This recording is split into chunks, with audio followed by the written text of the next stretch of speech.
Hello guys. Today I am talking about how to create YouTube banner in Premiere Pro. There is a download link in the description. Now go window and activate Essential Graphics panel. Now click on the Install Motion Graphics Template button at the bottom.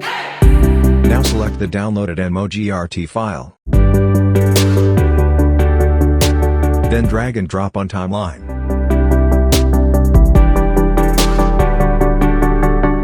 Now click and edit your title.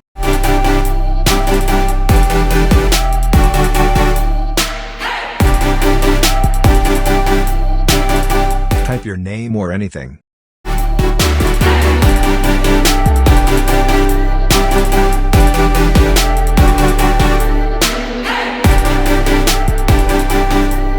Now you can change fonts, font colors and font sizes.